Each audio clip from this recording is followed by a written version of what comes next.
Meus irmãos, graça e paz, amém? Amém. Muito bom estar com vocês aqui nessa manhã, estou muito feliz. E eu queria te convidar a abrir sua Bíblia comigo no livro de João, capítulo de número 1, por gentileza. Pela graça de Deus, nós estamos na nossa segunda reunião, segundo culto. E esse domingo começa mais especial na casa de Deus. Eu queria que você abrisse a sua Bíblia em João, capítulo 1, versículo de número 19. Enquanto você encontra aí na sua Bíblia, o pessoal já projetou, mas eu queria aproveitar esse espaço para agradecer, louvar a Deus por essa oportunidade. Em primeiro lugar, pelo dom da vida, pelo privilégio de estar aqui com vocês. Eu estive ano passado e tenho o privilégio de estar novamente. Esse ano estou a estudo. Embarco hoje também para Madrid para passar alguns dias estudando, e foi concedido através da vida do Bispo Rocha e da pastora Anabela a mim a oportunidade e a confiança de ministrar a palavra para vocês. Eu me sinto muito honrado mesmo. Para mim é um privilégio, e eu gostaria de agradecer esse casal que sempre me abençoou estando aqui na Europa. Eu venho lá da cidade de São Paulo, lá da igreja Cidade Maf, do Bispo de São Belo, que vocês tanto conhecem, a quem também eu agradeço pela oportunidade também de estar aqui. Já esteve algumas vezes aqui com vocês, né? Sempre foi especial. Ano passado a gente esteve junto, teve uma conferência do ITEPA Bible College aqui na IBR Lisboa. Tinha alguém que estava aqui ano passado? Glória a Deus, quantos alunos, glória a Deus. Deus abençoe vocês. E eu vim ministrar a palavra de Deus para vocês nessa manhã, depois que eu agradeci essas pessoas especiais. João capítulo 1, versículo de número 19. O pessoal da banda vai pregar comigo aí, mas pode ir mais devagar, que falaram que o pessoal da manhã é mais animado, entendeu? Das 9 é mais animado, o pessoal das 11 é meio tranquilão, entendeu? Eu já gosto de acordar mais tarde, é o pessoal que tá... Brincadeira. Vamos lá? Deus abençoe também ao Aleph, me recebeu o pastor, Deus abençoe o pastor Vitor, o pastor Alan. Então tá aí, Deus abençoe. O André, perdão, o Vitor, o pastor mesmo. Vamos lá, João 1,19. Este foi o testemunho de João, quando os judeus de Jerusalém enviaram sacerdotes e levitas para lhe perguntarem quem ele era. Ele confessou e não negou, declarou abertamente: não sou o Cristo. Perguntaram-lhe: e então quem é você? É Elias? Ele disse: não sou. É o profeta? Ele respondeu: não. Finalmente perguntaram: quem é você? Dê-nos uma resposta, para que a levemos àqueles que nos enviaram. Que diz você acerca de si próprio? Eu fiz essa pergunta pela manhã, interrompi a leitura para poder perguntar, e eu pensei que faz sentido perguntar novamente. Esse é aquele tipo de pergunta que ninguém nunca nos fez, e é o tipo de pergunta que quando for feita vai nos confrontar, e eu acho que alguns de nós não teremos a resposta. Se ninguém se manifestar, eu teria muita dificuldade de responder essa pergunta. Porque a pergunta é: quem é você? E às vezes quando alguém nos faz alguma pergunta que nos confronta dessa forma, a gente tenta responder com aquilo que a gente é capaz de produzir. Quem é você? E a gente fala o que a gente faz. Só que quando nós falamos sobre aquilo que nós fazemos, nós falamos sobre habilidades, aquilo que eu proporciono para pessoas. Mas a grande pergunta é: se eu tivesse o desafio de dizer quem eu sou, sem falar o que eu faço ou o que eu produzo para as pessoas, como eu conseguiria responder essa pergunta? Quem é você? Eu sou mãe, então eu cuido da família. A gente vai falando sobre o que faz.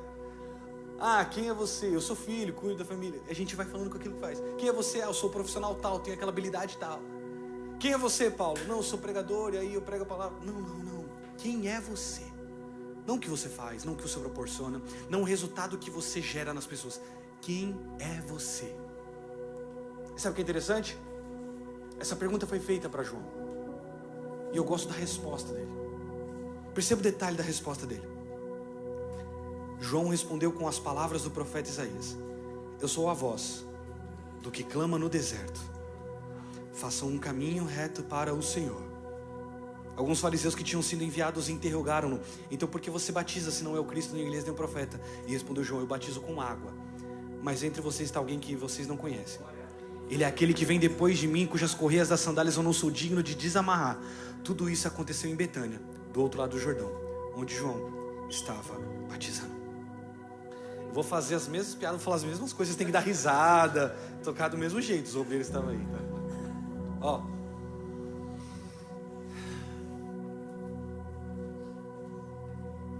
Alguma vez na sua família, você parou para bater um papo com seu pai, com sua mãe, e perguntar como é que foi a circunstância do seu nascimento? Como é que era a vida deles antes de você nascer? Minha esposa está grávida do segundo filho. E eu já... Meu Deus, mano. E aí, eu falei assim, a gente estava brincando em casa, eu vi um vídeo esses dias e a gente estava planejando, né? Já estava planejando como é que vai ser minhas broncas quando os dois estiverem brigando um com o outro, sabe? E aí eu falando para os jovens estão aqui na frente, a gente planeja isso, entendeu? Planeja quando meu filho estiver na idade de vocês e eu falando assim para eles, né? Ai pai, eu queria sair não sei o quê. Não, você não vai sair. Por quê? Porque eu não quero. Não pai, mas eu quero muito sair, todo mundo vai. Eu passei 2 anos fechado numa pandemia e sobrevivi, você vai sobreviver se não sair hoje. Já estou planejando como é que vai ser as minhas broncas, entendeu? Mas a gente está naquela coisa, sabe? Reformando a casa, preparando o quarto. A gente tem um menino, eu tenho uma menina agora. E aí a gente está organizando, então tem que tirar o rosa, aí vai trocar de quarto, tirar o azul, botar o rosa, toda aquela loucura, sabe? Eu fico imaginando, né? Minha mãe, vez por outra, quando ela tem que... não sei como é que vocês dizem aqui em Portugal, mas em São Paulo tem um negócio chamado quebrada, né? Quebrada é aquela coisa mais do povo. E a gente fala assim, minha mãe tem que me dar uma carteirada, minha mãe tem que botar a autoridade em mim, ela fala assim, eu troquei suas fraldas, ela fala essas coisas, né? Por que eu estou explicando tudo isso? Porque quando nós olhamos para a palavra, em Lucas capítulo 1, versículo 5, a gente descobre qual foi o contexto do nascimento de João Batista. Ou seja, uma coisa é quem ele é, o que ele faz, mas antes dele nascer, como a gente pode entender o que aconteceu? Aí a gente lê em Lucas capítulo 1, versículo 5. No tempo de Herodes, rei da Judéia, havia um sacerdote chamado Zacarias, que pertencia ao grupo sacerdotal de Abias. Olha essa parte. Isabel, sua mulher, também era descendente de Arão. Versículo 6. Ambos eram justos aos olhos de Deus, obedecendo de modo irrepreensível a todos os mandamentos e preceitos do Senhor. Preste atenção. Ele não era justo aos olhos da esposa, justo aos olhos da família, justo aos olhos da igreja. Eu penso que ele tem aquilo que todos nós devemos buscar todos os dias como cristãos melhores: ser justo aos olhos de Deus. Quando a Bíblia fala em Jó, capítulo de número 1, a Bíblia fala sobre Jó, um homem íntegro, reto e irrepreensível, de quem o mal se desviava. Vocês não sabem, alguns que vieram recentemente do Brasil talvez vão se lembrar, mas quem faz muito tempo que não vai, ou faz muito tempo que veio do Brasil, não vai saber do que eu estou falando. Imagina que você está lá, uma rua escura, é de noite, André, 2 caras numa moto. Não tem isso aqui, né? Aquele que habita no esconderijo do Altíssimo. Até quem não é crente começa a recitar o Salmo 91. 2 caras numa moto, você sabe o que vai acontecer. Lá em São Paulo a gente tem... Você vê que eu tenho esse laranjão aqui, né? Mas você vê que tem o outro, que é o celular do bandido. Se ele vier roubar, você pega o velho e dá o velhinho pra ele.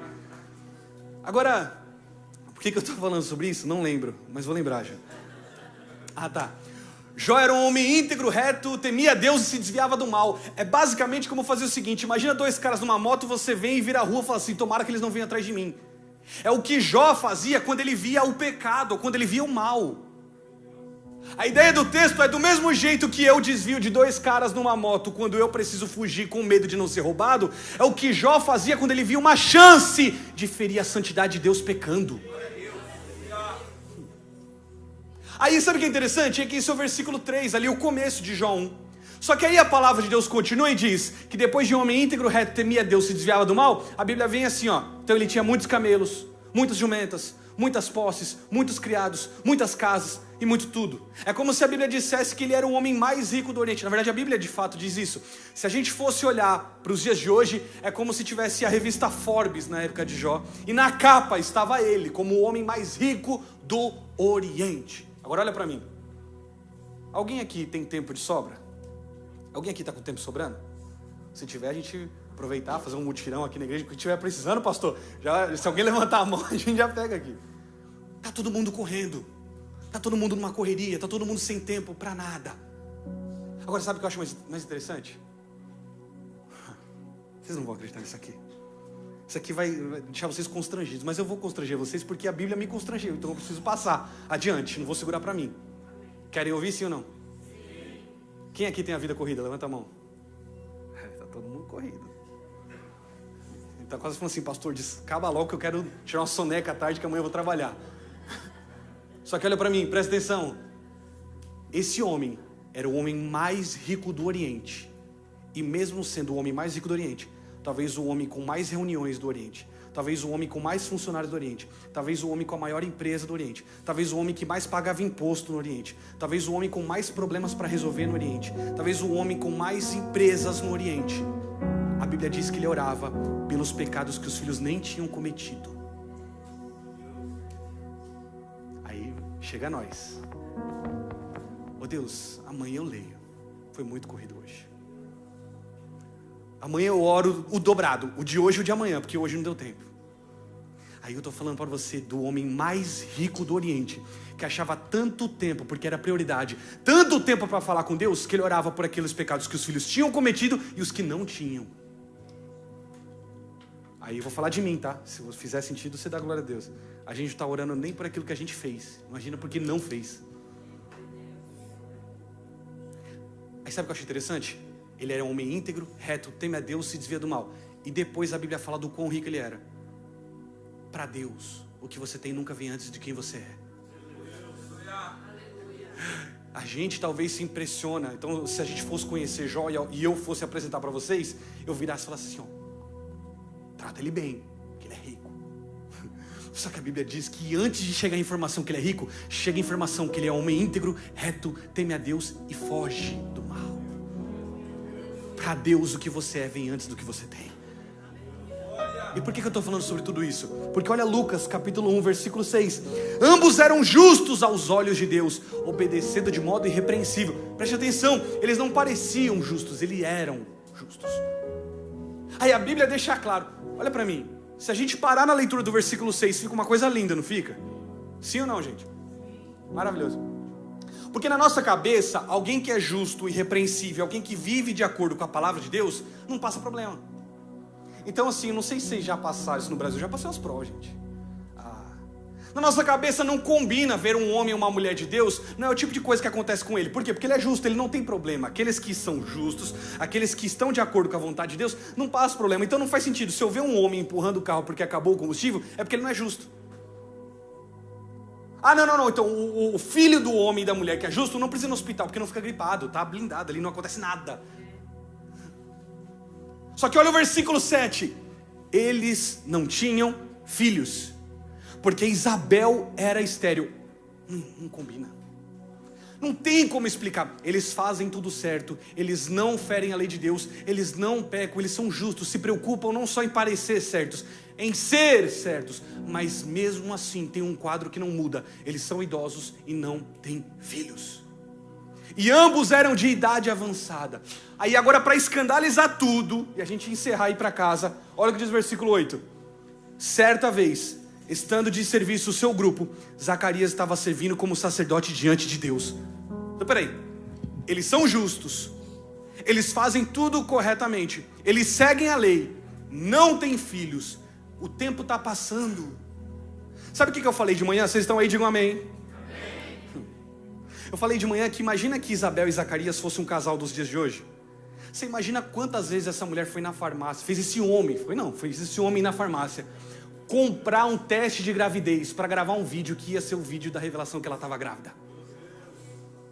Você imagina quantos vídeos essa mulher botou para gravar, colocou o teste e deu negativo. E sabe o que ela fez? Teve que parar de gravar e excluir o vídeo, porque de novo ela não estava grávida. A idade vai passando e é uma tentativa, outra, e só quem passou por essas tentativas de gerar um filho sabe o quão frustrante isso pode ser. Aí a Bíblia diz que esse casal tem uma idade avançada e não gera. Aí, meu irmão, é para ficar escandalizado. O versículo 8 diz: então, quando foram procurar Zacarias, ele estava no templo. Eu não consigo entender essa lógica, porque já teve momentos em que eu estava passando por problemas tão profundos quanto esse. E sabe o que aconteceu comigo? Eu falei, eu vou fazer qualquer coisa, menos ir adorar a Deus, porque eu estou passando por problemas. Eu vou fazer qualquer coisa, menos ir para a igreja, porque os meus problemas vão criar uma barreira e estão me impedindo de ir para a igreja. Mas eu olho para esse casal e vejo uma inspiração. Eu vejo gente que passa problemas, passa frustrações. Eu vejo gente que sofre, eu vejo gente que chora, mas fala: se quiser me achar, eu vou estar no templo. Se quiser me procurar, eu vou estar fazendo a coisa certa. Porque eu não faço a coisa certa quando tudo dá certo. Pode tudo dar errado, Deus vai ter o melhor de mim.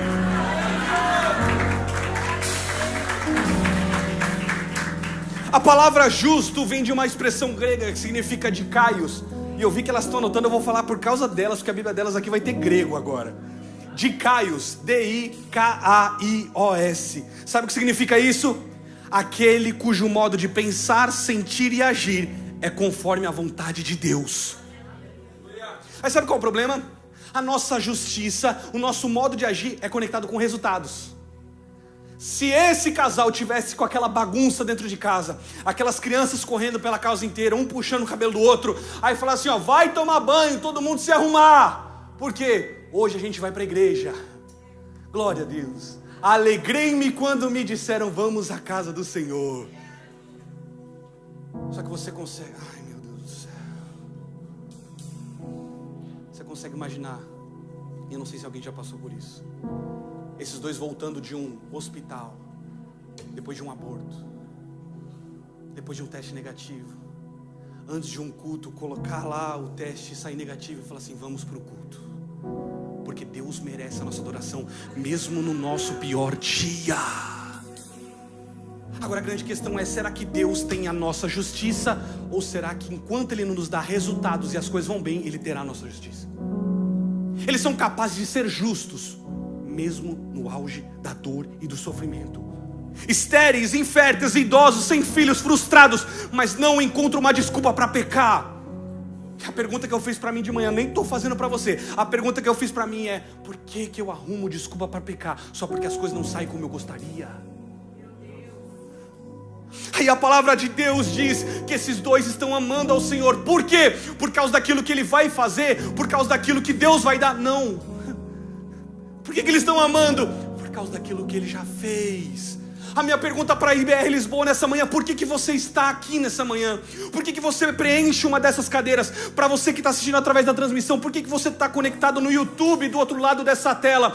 Por qual motivo você se reuniu com esse povo aqui? Será que nós estamos aqui por causa daquilo que ainda não temos? Será que é uma esperança daquilo que nos falta e Ele vai nos dar? Ou será que nós estamos aqui nessa manhã por causa daquilo que Ele já fez por nós?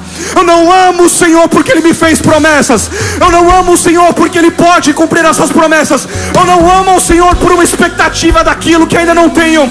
Eu amo o Senhor porque Ele me amou e o amor dEle é irresistível. Eu não sei se tem alguém para levantar as mãos e receber o poder da palavra, mas eu só queria alguém para concordar comigo. Eu não amo o Senhor porque estou em Lisboa. Eu não amo o Senhor porque fui bem recebido aqui nessa igreja.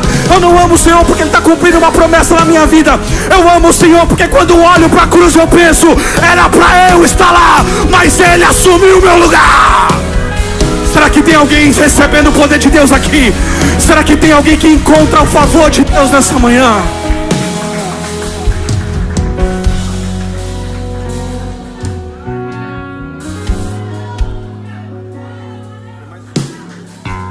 Aleluia, aleluia.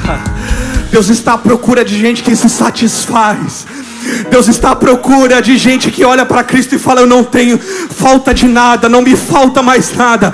Deus está à procura de gente que olha para a cruz e fala, sim Senhor, me perdoa pelas vezes que eu reclamei por aquilo que estava faltando. O que eu tenho é suficiente. Às vezes eu sinto que eu tenho que pedir perdão para Deus até pelas orações que eu fiz. No dia que eu coloquei, me perdoa a expressão, empurrei ele na parede, agarrei ele pelo colarinho e falei, me dá, eu quero. Por quê? Porque eu quero. Se Ele não fizer mais nada na minha vida, se acontecer tudo de errado daqui até o meu último dia de vida, Ele ainda vai ter a minha adoração.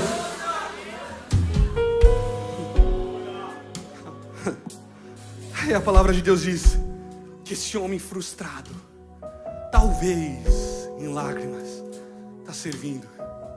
que num dia normal, e sabe o que eu acho interessante? É pra gente porque a gente acha que conquistar é um motivo para celebrar. Eu não sei vocês, mas às vezes a gente dobra o joelho no final de ano, no dia 31 de dezembro, e fala: Deus, obrigado, troquei de carro, mudei de casa, mudei de emprego, tenho motivos para agradecer esse ano. Mas deixa eu te perguntar, vocês me ouvem? Digam amém. Será que a gente tem fé para dobrar os joelhos algum dia e falar assim: Deus, obrigado, porque só de permanecer crente já é uma vitória. Deus, obrigado, fui ordenado. Deus, obrigado, assumi um cargo na igreja. Deus, obrigado, agora eu estou cuidando de alguma coisa. Não, mas qual foi o dia que a gente... Deus, obrigado, porque só permanecer já é uma bênção. É uma luta danada para ser crente. Quanta gente tem desviado e você está no caminho, já tem motivo para agradecer. E sabe qual é o poder de quem permanece? Lucas 1, versículo 10. Chegando a hora de oferecer incenso, o povo todo estava orando do lado de fora. Então um anjo do Senhor apareceu a Zacarias à direita do altar do incenso. Quando Zacarias o viu, perturbou-se e foi dominado pelo medo. Mas o anjo lhe disse: não tenha medo, Zacarias, sua oração foi ouvida. Isabel, sua mulher, lhe dará um filho, e você lhe dará o nome de João. Ele será motivo, aleluia, ele será motivo de prazer e de alegria para você, e muitos se alegrarão por causa do nascimento dele, pois será grande aos olhos do Senhor. Sabe do que eu me lembro? Eu me lembro de Ana, depois que o menino Samuel nasce, e ela começa a fazer uma oração a Deus. Meu Deus do céu, imagina essa mulher segurando esse menino nos braços, enquanto tudo aquilo que ela segurou durante anos foi a humilhação de Penina, dizendo: eu tenho, você não tem. Aí a palavra de Deus diz em 1 Samuel que ela segura o menino Samuel nos braços e repete a oração: por esse menino orava eu. Olha que palavras lindas, meu irmão. Eu tenho uma palavra para liberar sobre a vida daqueles que têm fé e amam ao Senhor mesmo em tempos de crise. Eu vim dizer que daqui a alguns anos, se você entender o poder de permanecer, se você entender que Ele merece a nossa adoração mesmo que Ele não faça nada, se você entender que a adoração não é moeda de troca, Ele está dizendo para você que Ele vai fazer como fez com Ana. Daqui a alguns anos você vai segurar as bênçãos pela qual você tem chorado hoje. Daqui a alguns anos você vai receber aquilo pelo qual você tem gemido hoje. Quando, pastor? Quando eu entender que Ele é meu tudo.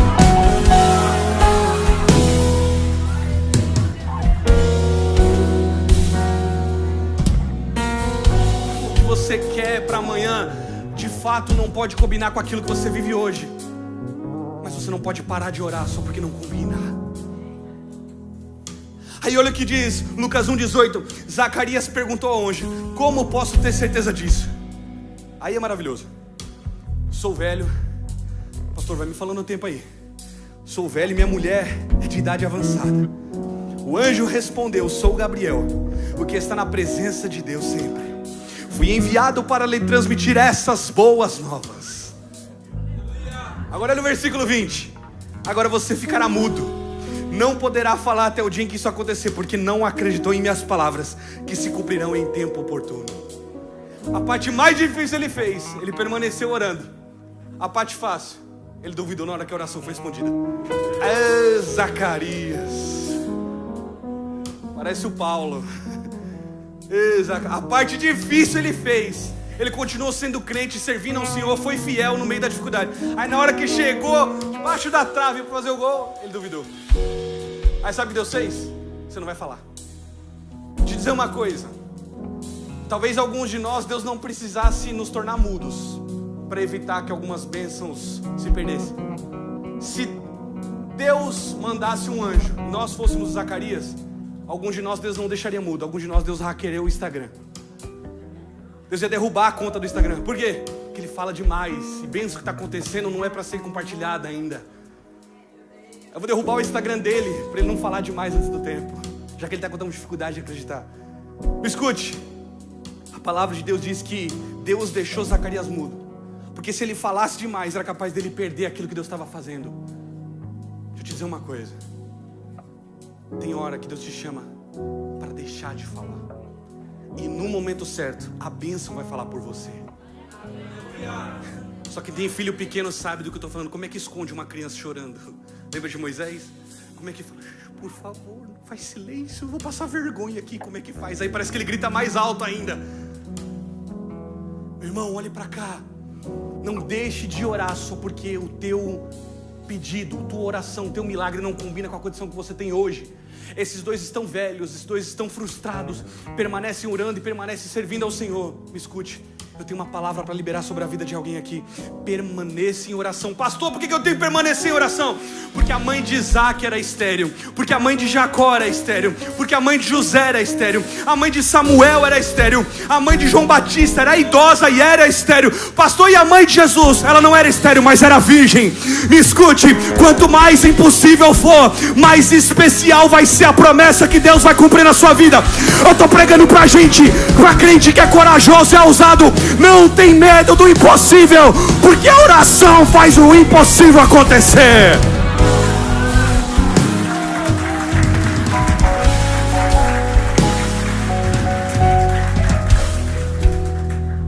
Meu irmão.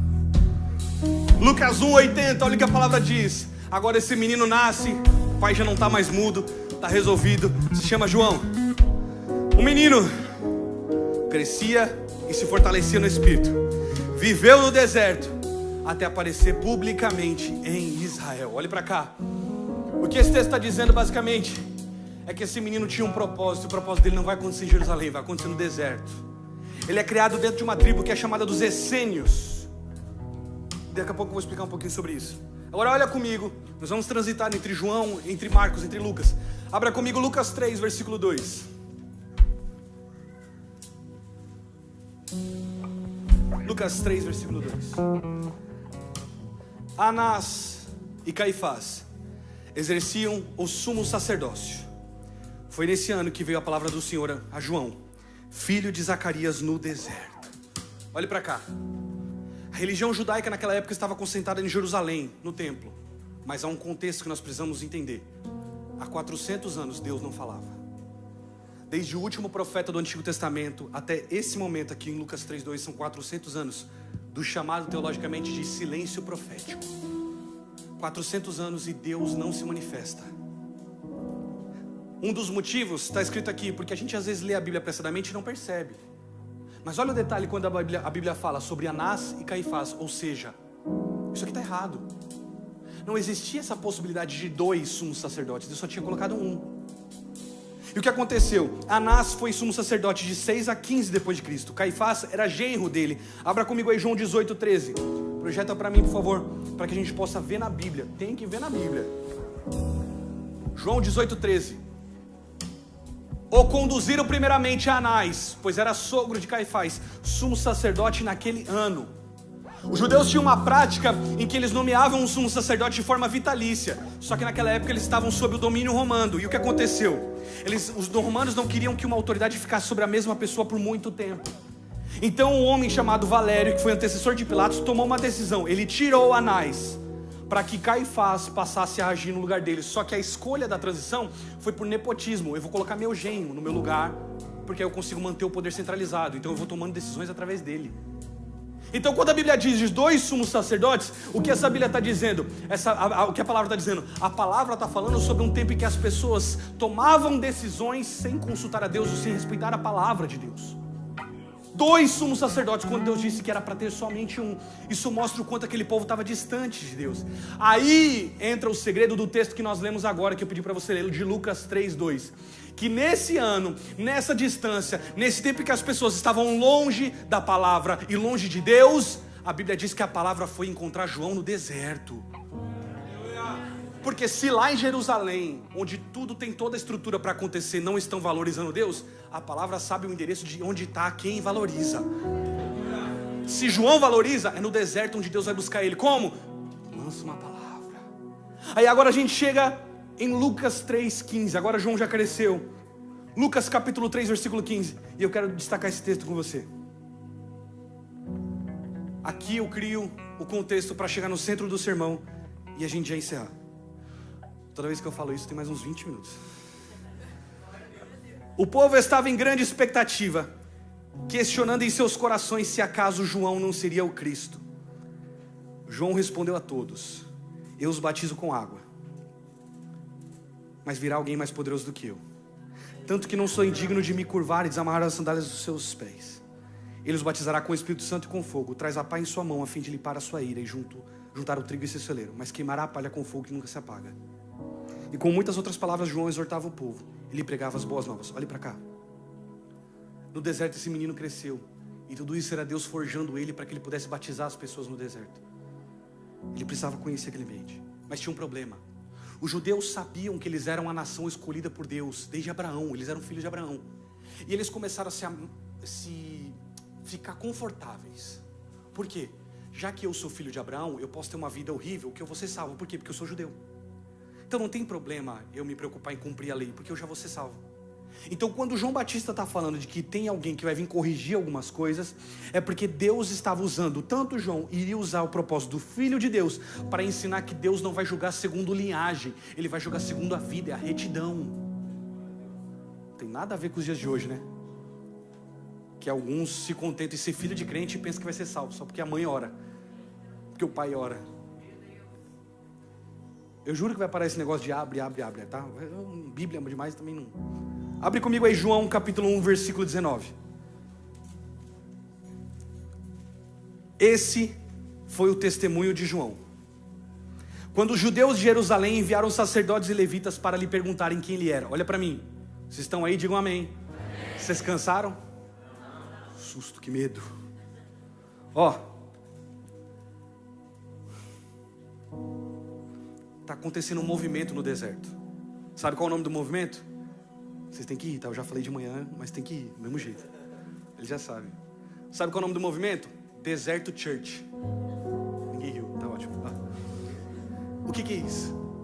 Já que está tudo corrompido e errado em Jerusalém, eles vão para o deserto e João começa o movimento lá.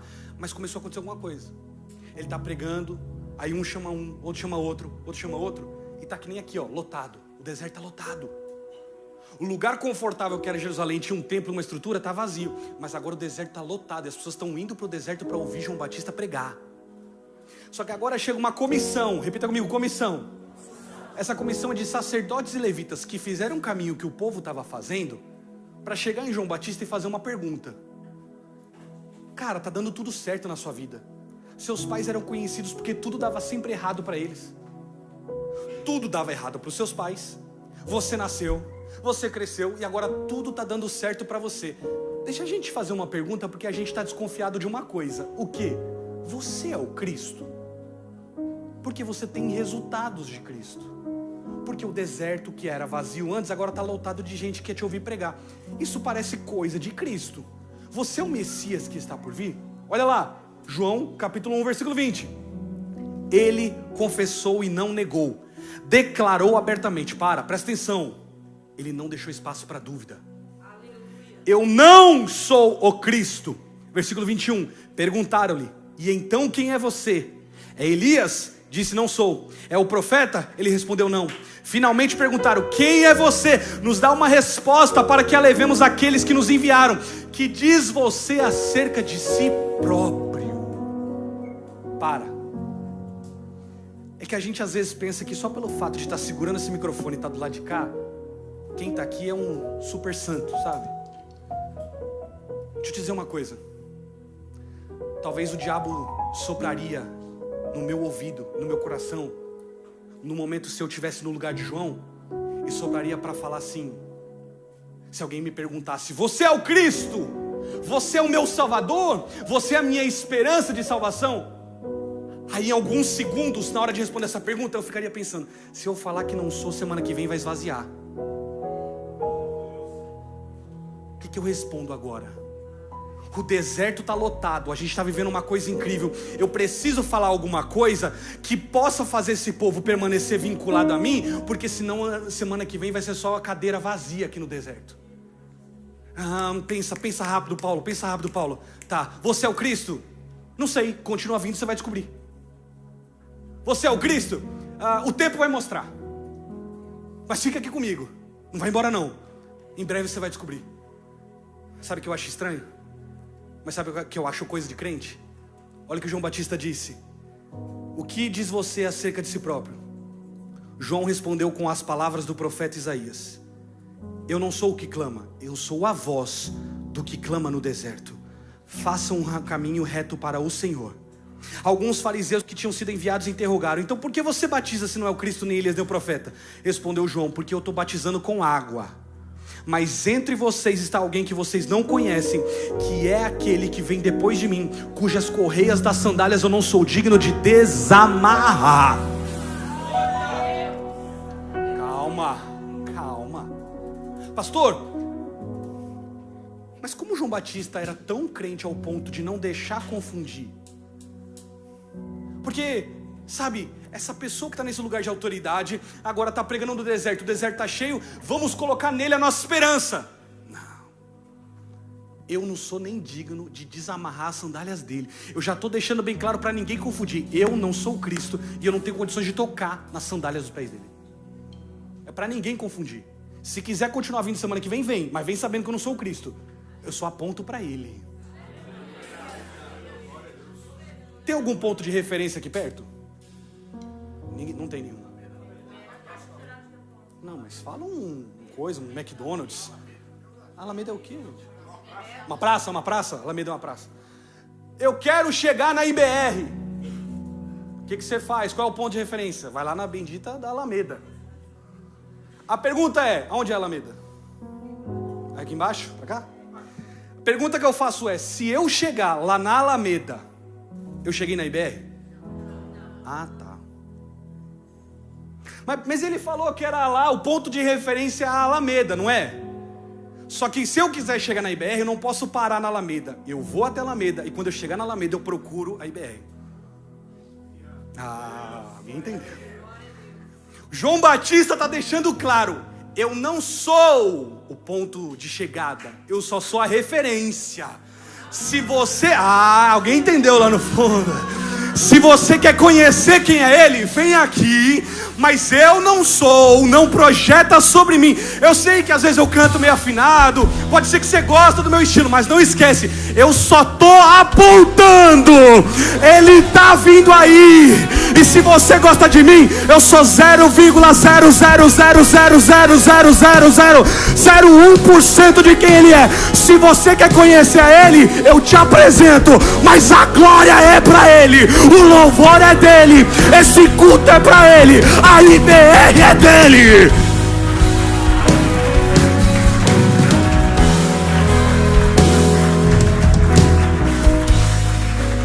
Lucas 1:39, Lucas 1:39. Olha o que diz Lucas 1:39. Meu tempo, Jesus. Lucas 1:39. Olha lá.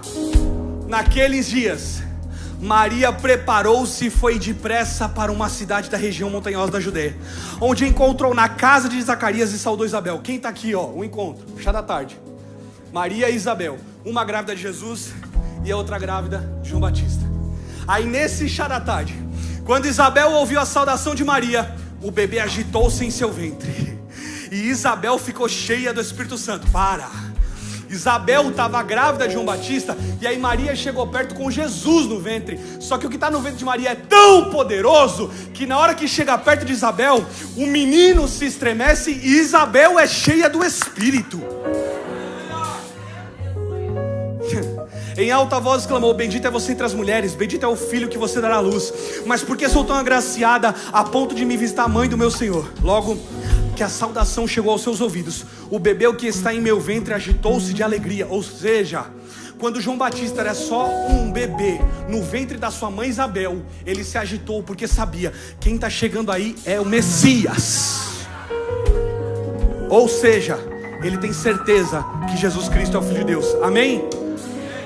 Vamos seguir. Outra situação, Mateus 3,13. Olha o que diz Mateus 3,13. Então Jesus veio da Galileia ao Jordão para ser batizado por João. João, porém, tentou impedi-lo, dizendo: eu que preciso ser batizado por ti. Por quê? Porque lembra aquele dia que eu fiquei agitado no ventre da minha mãe e ela contou pra gente essa história? Você é maior que eu. E tu vens a mim? Respondeu Jesus: deixa assim por enquanto, convém que assim façamos para cumprir toda a justiça. E João concordou. Assim que Jesus foi batizado, saiu da água. Naquele momento os céus se abriram e ele viu o Espírito de Deus descendo como uma pomba e pousando sobre ele. Então uma voz do céu disse: este é meu filho amado, Se no ventre ele se agitou, muitos anos depois ele batiza Jesus e tem a experiência de ouvir Deus falar que ele era o Filho de Deus. Ou seja, se João tinha certeza, agora ele tem muita certeza que Jesus é Filho de Deus.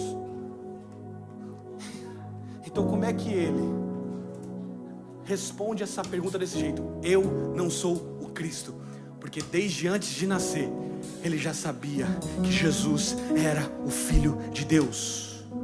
Agora eu queria te falar uma coisa. Você consegue imaginar o que custou para João Batista? Será que na semana seguinte a igreja se esvaziou? Será que na semana seguinte o público reduziu porque eu estava aqui porque eu achei que você era o Cristo, agora eu vou voltar para Jerusalém, eu prefiro ficar com Anás e Caifás, e aí depois quando aparecer o Cristo de verdade eu venho, vou ficar fazendo o que aqui se você não é o Cristo? É por isso que a nossa fé não tem que estar em pessoas. Deus nos deu referências, grandes homens e mulheres de Deus, mas nós olhamos para essa pessoa como uma referência, como uma alameda para poder chegar na IBR. E aí quando a gente chega na alameda, a gente sabe, eu estou sentindo o cheiro da IBR. Aquele pão de queijo que eles fazem lá, o cheiro está chegando aqui na alameda, está ficando perto, como eu sei, porque tem uma referência para a IBR aqui. E é desse jeito que Deus está olhando para nós nessa manhã. Porque, meu irmão, porque eu quero que você saia desse culto entendendo que Jesus é o centro dessa igreja, Jesus é o centro das nossas vidas. João Batista perdeu seguidores, perdeu coisa, no final das contas perdeu até a cabeça, mas não perdeu o céu. Aqui não tem ninguém atrás de resultado, aqui não está ninguém atrás de comprar nada. Nós estamos em busca da presença do Filho de Deus. Esse culto é para o Filho de Deus, essa reunião é para a glória dele. E se a tua vida é dele, levanta a sua mão, libera o teu melhor, glória a Deus, porque a tua vida é dele.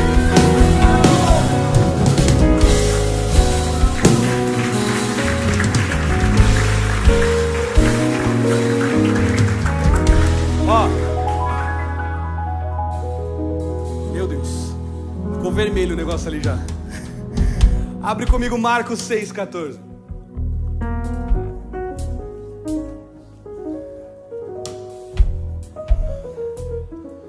Marcos 6,14. Juro que está acabando. Não tenho tempo não lê o 14 não. Vamos ler? Vamos ler o 21. Finalmente chegou uma ocasião oportuna. No seu aniversário, Herodes ofereceu um banquete aos seus líderes mais importantes, aos comandantes militares e às principais personalidades da Galileia. Quando a filha de Herodias entrou e dançou, agradou Herodes e aos convidados. O rei disse à jovem: peça-me qualquer coisa que você quiser e eu lhe darei. Gente, um rei perguntou para a menina e falou assim: pede qualquer coisa que você quer. O que você pediria para um rei? Meu amigo, a lista pode ser por ordem alfabética? Eu sei tudo. Eu pego meu carrinho ali da Shopee, sei tudo. Olha o que ela pediu: seja o que for me pedir, eu lhe darei até a metade do meu reino. Que isso? Pode pedir metade do reino. Aí olha o versículo 24. Ela saiu e disse à sua mãe: que eu peço? A cabeça de João Batista, respondeu ela. Imediatamente a jovem apressou-se em apresentar-se ao rei com o pedido: desejo que me des agora mesmo a cabeça de João Batista num prato. O rei ficou aflito, mas por causa do seu juramento dos convidados não quis negar o pedido da jovem. Assim enviou imediatamente um carrasco com ordens para trazer a cabeça de João. O homem foi, decapitou João na prisão e trouxe sua cabeça num prato. Ele a entregou à jovem e esta deu à sua mãe. Tendo ouvido isso, os discípulos de João vieram levar o seu corpo e a colocaram no túmulo. Olha para mim. Cansaram? Eu cansei. Preste atenção. A palavra de Deus diz que esse homem chamado Herodes tomou a esposa do irmão. Quando João Batista ficou sabendo, sabe o que ele fez? Foi e denunciou o pecado. Você é rei, eu respeito, mas eu não vou passar. No Brasil chama passar pano. Eu não vou aplaudir pecado de ninguém não. Você está errado, viu? Que eu denuncio o pecado lá e aqui também, viu? Não tenho medo não. Aí você está tão errado, o que você fez é pecado, Deus não se agradou. Só que ele ficou guardando aquilo. E Herodias também ficou guardando, remoendo aquilo. Quando ela tem a oportunidade, ela manipula a filha assim, pede para matar João Batista, porque até hoje eu não engoli aquilo que ele falou, aquele desaforo. Agora olha para mim. esse texto de Marcos, ele só conta como aconteceu a morte de João Batista, mas ele não conta o contexto, o corredor da morte. Só que abre comigo Lucas capítulo 7, versículo 18, para a gente entender como foi os últimos momentos de vida de João Batista antes de morrer. Lucas 7, 18, e eu encerro. Os discípulos de João contaram-lhe essas coisas, chamando 2 deles. Quem chamou? Que é isso, gente? Quem chamou? João Batista chamou 2 dos seus discípulos e falou assim: ó, eu estou no corredor da morte, eu tenho um último pedido para vocês. Qual o último pedido? Versículo 19. Enviou-os ao Senhor para perguntarem. Para quem? Para Jesus. És tu aquele que haveria de vir, ou devemos esperar algum outro? Peraí. No ventre ele se agitou e a mãe foi cheia do Espírito. No Jordão ele estava batizando e ele ouviu Deus abrir o céu e falar: este é meu filho. Mas agora aconteceu uma coisa que nunca tinha acontecido. Ele está na prisão e daqui a algumas horas a cabeça dele vai estar na guilhotina. Aí ele tem esses últimos momentos, e aí uma coisa é uma fé no deserto, que a gente já achou que era difícil o deserto.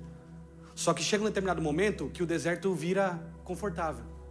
E o nosso problema enquanto crentes é achar que toda aprovação ela acaba. Só que aprenda, toda aprovação te prepara para uma maior. Notícia maravilhosa essa, né? Alguém aqui vai na academia para cada vez pegar menos peso? Ah, entendi. Toda provação te prepara para uma próxima provação. Agora, sabe qual é a parte mais doida dessa história? O que foi uma certeza no ventre, Jesus é filho de Deus. O que foi uma certeza no deserto, este é o meu filho amado e quem me comprazo, na prisão virou dúvida.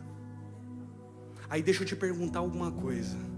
Será que tem alguém aqui nessa manhã que por muito tempo, que no Brasil carregou muitas certezas, só que quando algumas prisões se manifestaram, algumas lutas, algumas dores se manifestaram, o que passou anos sendo uma certeza se transformou em dúvida? Que dúvida, pastor? Será mesmo que Deus me ouve? Será mesmo que a minha oração está chegando no céu? Será mesmo que se eu dobrar os meus joelhos e pedir perdão por esse pecado, Deus me perdoa? Será mesmo que Ele me ama? E até, dependendo do tamanho da dor e da luta que você está passando, tenha surgido uma pergunta como essa: será mesmo que Ele existe? Porque o que foi certeza no deserto e no ventre agora virou dúvida. Por quê? Por causa da prisão. E está tudo bem. Eu não vim dizer que você não pode ter essa dúvida. João Batista teve. Só que a palavra de Deus diz que Ele manda os discípulos perguntarem para Jesus. Sabe o que eu consigo perceber nessa pergunta dele? Será mesmo que eu coloquei minha cabeça em risco? Será mesmo que eu gastei a minha vida por algo que era verdade ou era mentira? Porque agora eu estou numa prisão porque decidi falar a verdade do Senhor. Será que eu joguei a minha vida fora? Ou vai dizer para mim que ninguém passou por essa crise de fé em algum momento de achar que o melhor caminho era desistir de Deus? Estou batendo um papo, conversando com você. Aí sabe o que eu acho mais maluco de tudo isso? Dirigindo-se a Jesus, versículo 20, aqueles homens disseram: João Batista nos enviou para perguntarmos. Imagina esses homens. Olha, Senhor, com todo respeito, não é uma dúvida minha, eu tenho certeza, tá? É João Batista. O problema não sou eu, é ele que está com dúvida. Senhor, ele pediu para perguntar, tá? És tu aquele que haveria de vir, ou devemos esperar algum outro? Versículo 21. Naquele momento Jesus curou muitos que tinham males, doenças graves e espíritos malignos, e concedeu visão a muitos que eram cegos. Então ele respondeu aos mensageiros: voltem e anunciem a João o que vocês viram e ouviram. Os cegos veem, os aleijados andam, os leprosos são purificados, os surdos ouvem, os mortos são ressuscitados, e as boas novas são pregadas aos pobres. E feliz é aquele que não se escandaliza por minha causa.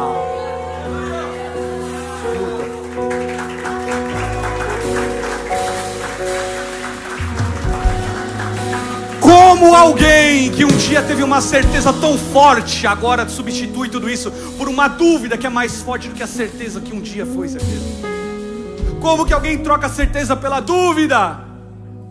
está na prisão, na crise. É como Pedro que está assim: eu não quero afundar, mas eu também não quero perder a oportunidade de andar sobre as águas. Então me ajuda aí, Jesus. Homem de pequena fé. Me escute, John Wesley, Crisóstomo, Lutero, Calvino, Plumer, Moody, eu não tenho tempo de explicar, mas todos esses homens concordam que a fé de João Batista estava em crise, e ele agora está duvidando se Jesus é de fato o Filho de Deus. Pastor, como é que resolve essa dúvida? Você não vai terminar o sermão agora e deixar essa dúvida para eu ir para casa com essa dúvida, não. Eu preciso de uma certeza. Eu tenho 2 minutos e 30, mas me escute, eu vou te trazer certeza agora. Abre comigo aí Filipenses capítulo 4, versículo 11. Filipenses, a carta de Paulo. Pastor, por que o senhor vai ler Filipenses do nada? É simples. Essa carta aqui, o apóstolo Paulo estava no corredor da morte, preso, ouviu? Preso na Macedônia. E sabe o que eu acho mais maluco? O que eu e você escreveríamos se nós estivéssemos presos, sabendo que vamos morrer no dia seguinte? Sabe o que o apóstolo Paulo escreveu? Digo isso não por causa da pobreza, porque eu aprendi a viver contente em toda e qualquer situação. Ele não está dizendo que aprendeu a viver contente com dinheiro no bolso, indo no shopping, almoçando onde quer, andando no carro que quer, morando na casa que quer. Eu aprendi a viver contente em toda e qualquer situação, porque a minha alegria não vem do que eu tenho, a minha alegria vem daquilo que Jesus fez por mim. Aí o texto continua, põe o 12. Tanto sei estar humilhado, como também ser honrado, e de tudo, em todas as circunstâncias já tenho experiência, porque toda prova me prepara para uma próxima prova, que me prepara para outra prova. O que mais, apóstolo Paulo? Tanto de fartura, como de fome, assim de abundância, como de escassez. Por quê? Versículo 13, Filipenses capítulo 4, versículo 13. Eu tudo posso naquele que me fortalece. Eu vou além, eu gosto de uma outra tradução: com a força que Cristo me dá, eu posso vencer qualquer situação. Será que tem alguém que é grato nessa manhã? Será que Deus pode encontrar suas mãos levantadas? Será que tem alguém recebendo o poder da palavra, recebendo a mão de Deus? Eu vim liberar algo. Eu trouxe do Brasil para liberar sobre a IBR Lisboa. Deus está colocando a palavra no teu coração, e a palavra vai trazer contentamento. Não te falta nada, não te falta nada para ser feliz. Você não precisa de nada para ser feliz, porque você tem o Filho de Deus.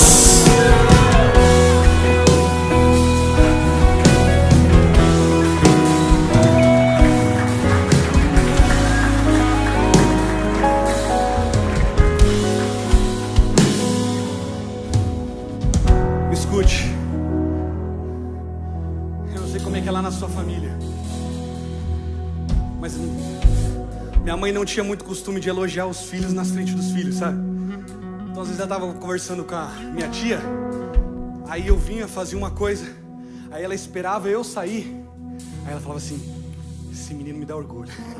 Mas ela não falava na minha frente. Mais alguém assim? Sabe o que eu acho interessante? Pastor, me perdoa, me perdoa. Lucas 7, 24. Para eu poder encerrar.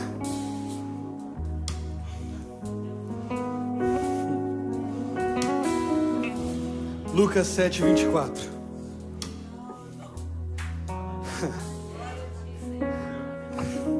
Olha isso. Depois que os mensageiros foram embora. É tipo a minha mãe assim: eu não vou falar quando ele estiver, não. Ou seja, o que a gente vai ler agora, João Batista não ficou sabendo, porque logo ele ouviu a notícia e já foi morto. Olha o que diz: Jesus começou a falar à multidão a respeito de João. O que vocês foram ver no deserto? Um caniço agitado pelo vento? Ou o que foram ver? Um homem vestido de roupas finas? João usava roupa de animal, de pele de animal. Jesus está sendo irônico. Olha lá, os que vestem roupas esplêndidas, se entregam ao luxo, estão nos palácios em Jerusalém. Esse homem estava no deserto. É como se ele estivesse dizendo: ele está duvidando agora, mas é porque a prisão mexeu demais com ele, mas ele passou a vida toda tendo certeza. Eu não vou julgar ele por causa dessa experiência da prisão. Olha o que ele diz: Afinal, o que foram ver um profeta? Olha o que ele diz: sim, eu lhes digo, e mais que profeta, este é aquele a respeito de quem está escrito: enviarei meu mensageiro à tua frente, ele preparará o meu caminho diante de ti. Versículo 28, eu lhes digo que entre os que nasceram de mulher, não há ninguém maior do que João, todavia o menor no reino de Deus é maior do que ele. Todo o povo, até os publicanos, ouvindo as palavras de Jesus, reconheceram que o caminho de Deus era justo, sendo batizados por João. Na barriga ele teve certeza, no Jordão o céu se abriu, ele teve certeza, mas agora na prisão ele está em dúvida. Sabe o que eu acho mais incrível de tudo isso? Se João teve certeza na barriga, se João teve certeza no Jordão, na prisão ele duvida. Mas sabe o que eu acho mais incrível? Até no dia que eu tenho dúvidas sobre quem ele é, ele continua tendo certeza sobre quem eu sou. Ele manda um mensageiro para perguntar. Qual é a pergunta? O Senhor é o Cristo. Olha o tamanho da compreensão e da misericórdia desse Cristo. Ele vira e fala assim: João, você está com dúvida sobre quem eu sou, mas eu vou falar para esse povo que essa dúvida não anula quem você é, porque você duvida de quem eu sou, mas eu sei quem você é. Não tem ninguém nascido de mulher maior do que João Batista. Eu vim pregar uma palavra ao coração de alguém que sofre, alguém que tem passado dias difíceis. Eu estou pregando para gente que chora, eu estou pregando para gente que insiste em fazer a coisa certa, mas às vezes não vê o resultado que gostaria. Eu vim dizer que Deus viu tuas lágrimas, Deus viu teu sofrimento, Deus tem visto a tua jornada, mas eu vim liberar algo poderoso. Se a prisão te fez duvidar, se Deus ainda tem uma aliança com você, eu vim dizer que mesmo no dia do auge da tua dúvida, Ele tem certeza sobre você. Você é alvo do amor de Deus, você é alvo da graça. Jesus morreu por você e a aliança ainda está de pé. Eu estou sofrendo demais, eu estou sofrendo demais. Será que a minha oração Deus rejeita e a do irmão que senta do lado Ele ouve? Não é possível que alguém que passa tanta dificuldade seja ouvido por Deus. Será que Deus me ouve? Será que Deus me ama? Não é possível que eu estou passando tanto problema. Será que Deus ainda me aceita? Se eu pecar, será que Deus me perdoa? É o tipo de dúvida que surge no coração de gente que sofre. João Batista passou por isso. É o último texto, eu juro. Mateus 16, versículo 13. Mateus 16, 13.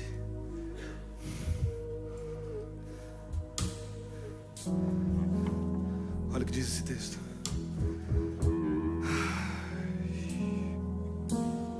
Chegando Jesus à região da Cesareia de Filipe, perguntou aos seus discípulos: quem os homens dizem que o Filho do Homem é? Percebeu? Jesus está pedindo um feedback para Pedro. Eles estão falando o que sobre mim?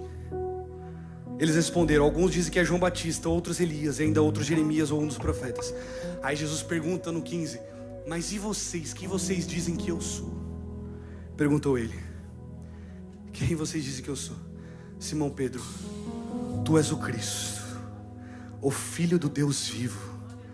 Respondeu Jesus: feliz é você, Simão, filho de Jonas, porque isto não lhe foi revelado por carne ou sangue, mas por meu Pai que estás no céu. E eu lhe digo que você é Pedro, e sobre esta pedra edificarei a minha igreja, e as portas do inferno não prevalecerão sobre ela. Eu lhe darei as chaves do reino dos céus, e o que você ligar na terra será ligado nos céus, o que você desligar na terra será desligado nos céus. Percebeu? Pedro, quem eles dizem que eu sou? Tu és o Cristo. Tá certo. Já que você sabe que eu sou o Cristo, eu vou te dizer quem você é. Você é Pedro, e você vai ver coisas grandiosas. O que isso quer dizer, pastor? Preste atenção no texto. Quando Pedro tem a certeza sobre quem ele é, mesmo que ele não saiba quem Pedro é, Pedro está dizendo mais ou menos assim: Senhor, eu não sei quem eu sou, isso nem importa, só importa que eu sei quem o Senhor é. Eu estou pregando essa palavra para gente que às vezes para e pensa assim: o que Deus tem na minha vida? Por que eu ainda sinto que falta viver algo, que falta um propósito, que eu ainda não estou vivendo tudo que eu poderia estar vivendo?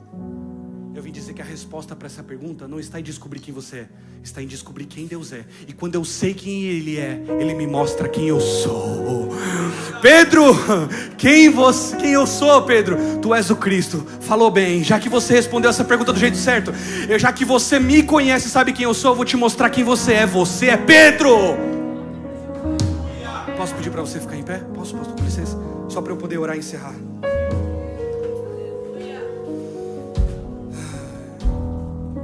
João 10:40.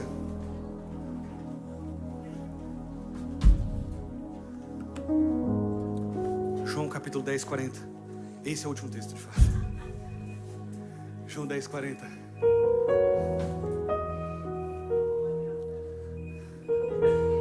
Para encerrar. Ele voltou de novo para o lado leste do Rio Jordão. Foi para o lugar onde João Batista tinha batizado antes e ficou lá. E muita gente ia vê-lo dizendo: João não fez nenhum milagre, mas tudo que ele disse sobre Jesus é verdade. Pastor, não tem ninguém saindo com a cadeira de roda aqui hoje. Não tem ninguém, nenhum cego. Não tem... Jesus. A gente não parou na Alameda, não. Isso aqui é o Paulo. Vixe, o Paulo. É como eu falei de manhã. É como Naamã, herói de guerra, porém leproso. Todos nós temos os nossos problemas lá de dentro da armadura. Mas a graça, e para quem quer viver em santidade, a graça tem o poder de resolver. O que disse sobre Jesus é verdade. Versículo 42. E naquele lugar muita gente creu em Jesus. João Batista entendeu a coisa mais importante. Eu sou uma referência. Pastor, mas eu não sou obreiro, eu não sou pastor, eu não sou evangelista, eu não prego. O que eu faço? Me escute. Tudo aquilo que você faz na sua vida é como diz em 1 Coríntios: quer bebais, quer comais, façais tudo para a glória de Deus. Se você trabalha e tem gente fazendo coisa errada no trabalho, faça o certo. Por quê? Um dia alguém vai se levantar e falar assim: por que aquele ali está na contramão? É simples. Ele é como uma alameda para chegar na IBR. Ele é um ponto de referência. Todo mundo faz errado, mas ele faz certo porque ele está apontando para Jesus e dizendo: eu estou apontando para Ele. Mas você fica no estacionamento de colete verde, mas você da mídia está com fone segurando uma câmera, mas você toca um instrumento. Por que você faz tão bem enquanto todo mundo não se importa mais em fazer do jeito certo? É porque tudo aquilo que eu faço, eu entendi que é um propósito para poder apontar para Ele. Mas isso é simples demais, é uma água, é uma toalha, mas eu estou apontando para Ele com a minha vida, e não dependo de microfone. Eu estou aqui como ponto de referência para apontar para Ele. Estou preparando o caminho.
Chegou aqui nessa manhã dentro de uma prisão, quem é o João Batista que a presença de Deus veio buscar nessa manhã e tirar desse lugar de dúvida para colocar nesse lugar de certeza e refazer sua aliança com Deus, se reconciliar ou aceitar Jesus como seu Salvador. Quem é você? Faça o sinal com a sua mão, nós vamos orar por você. Tem alguém aqui nessa manhã?